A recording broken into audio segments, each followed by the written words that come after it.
folks, I do wish you well. I hope you're well, I really, really do there.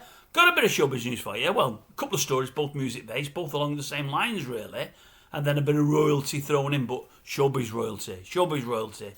Well, that's a loose term if we class her as royalty, to be honest with you, but something she said today, and I thought that I had on the back of it. Now, for the showbiz news, you might have, if you follow the thread, I had said something about 2 or 3 days ago about 2 or 3 members of Supertramp trying to get some publishing money from the chap, old Roger there. Roger that actually was the singer and the writer of most of the hits there for Supertramp. They split in about 2018, and the rest of the band wants some money off him. He doesn't want to pay up, but they took it to court in America, and I think they've won. So he's going to be paying them a few quid.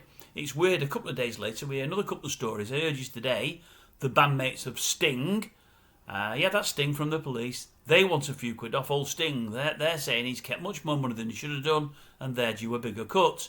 They're now going to court for whatever they can get. And then I hear, and this one surprised me, I'd not heard of this fella's name before, a guy called, I wrote it down because, Ray Heffernan, young Irish guy that was, now a slightly older Irish guy. He part-wrote Angels, probably Robbie Williams' greatest or biggest ever hit. Her Indoors hates it, I'm not that keen myself. Didn't mind it when it first come out. Sick of going in karaoke bars and hearing it, so I'd rather not hear it again. But anyway, I always thought it was written just himself and that Guy Chambers fella, but no. The guy behind it was young Ray. Ray was 22 at the time. He met Robbie Williams, I've read today, not long after Take That split, or not long after he left Take That. Met him in a bar, took him home to meet his parents and his family, and played him the song, played him Angels. Robbie loved it. They went in a studio with himself and this Guy Chambers. Guy Chambers, should I say. This guy called Guy Chambers.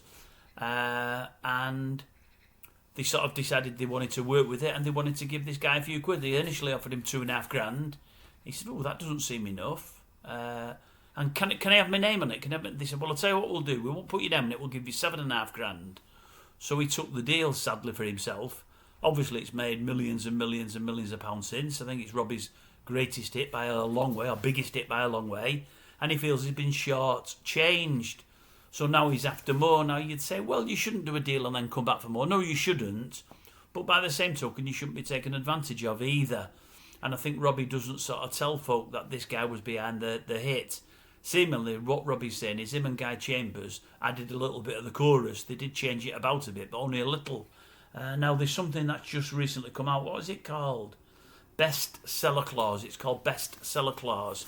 And what that covers is if you've been part of a song and you've got some royalties from it, if this song goes absolutely ginormous, goes massive, and the other people behind it make absolutely gazillions of pounds, and you've really had bugger all, you can go for some future royalties or some past royalties. You can say, no, I've not been paid enough, I want more, and the court will make a ruling. With a bit of luck, this young Ray, was it Heffernan, did I say? Yeah, he'll have some success. He deserves to.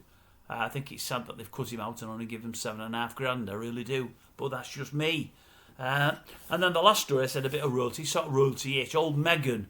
MEGHAN said today, what did she say today? Being away from the kids made me feel unwell.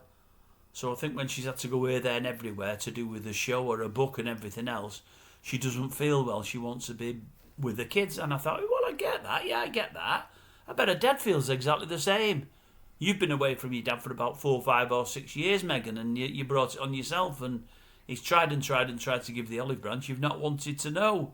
So don't tell us about feeling awful being away from your kids when, you're away from your own parents. Think about what you say before you say it, maybe.